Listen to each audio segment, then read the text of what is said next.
the silence has been broken because Tottenham have sacked coach and manager Ange Postecoglou. If you're new to the channel, please remember to like, share, comment and subscribe so you never miss a video.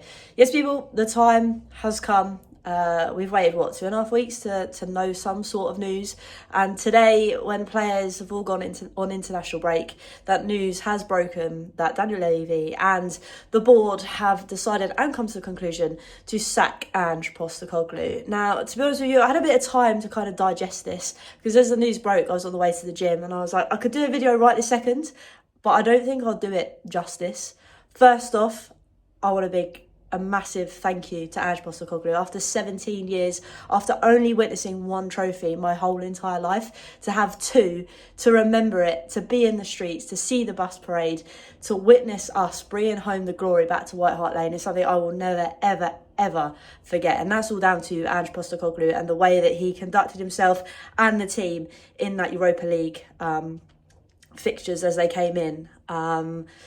On the flip side, obviously, something had to be done. Obviously, losing 22 Premier League games, our worst ever points in the league in entire history. It was something that needed to be addressed. And it looks like that's why Tottenham have come to this conclusion to get rid. Obviously, that league kind of performance, regardless of injuries, we never really changed our style of play, and many were saying that Ange has been found out.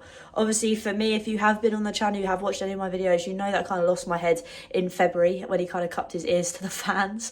But you know what? Hindsight is a beautiful thing. We're now sat here, European champions, and it was a difficult decision to sack him. I think I can kind of see both. What I am really annoyed about, though, is the fact that you could see those players wanted to give everything for Ange. Yes, you could argue in the Premier League that wasn't so, but in that Europa League run, players were giving it all, and I think players were slowly feeding into this thing of, yes, we can win things. Ange has made winners in that team now.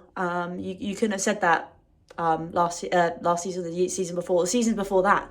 So he's managed to come in and do that. Like I said, it's a tough one to swallow, because I really, really wanted to see what Series 3 was going to bring after he dropped that kind of bombshell. Obviously, Series 3 is better than Series 2.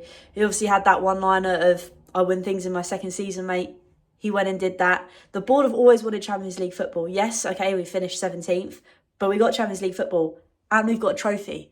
What more do we want? I think you ask Spurs fans right now, would they rather finish 4th or have a trophy and finish 17th? I think we'd all say we want a trophy, because it was just an incredible thing to witness, winning in Bilbao and having the trophy back at White Hart Lane. So I'm intrigued to see who Spurs bring in, because obviously the rumours are going around and people are saying they want Thomas Frank. I don't think that's an improvement or an upgrade, to tell you the least. Spurs, don't get me wrong, like I said, Ange had his faults, but we were finally looking to playing off the same hymn. And if we got troops back in over the line, we could have a force to be reckoned with next season. But we won't know what that future would hold now that Ange has gone.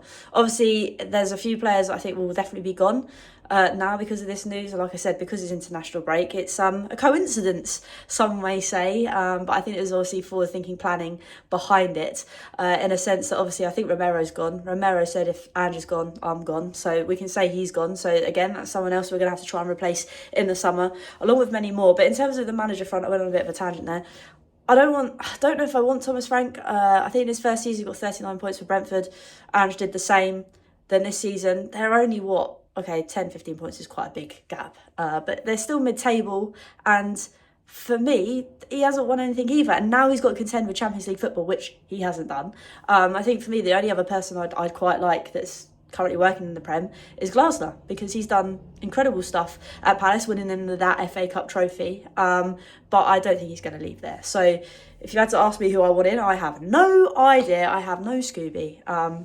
It's just a very frustrating day. I think I get both sides of the coin, but just really wanted to see how we'd get on now having winners in the squad. We talk about Spurs players not having the mentality of being winners, which is why we can never get over the line. We've got it over the line, and boom, we've sacked our manager. It just seems very Tottenham-like.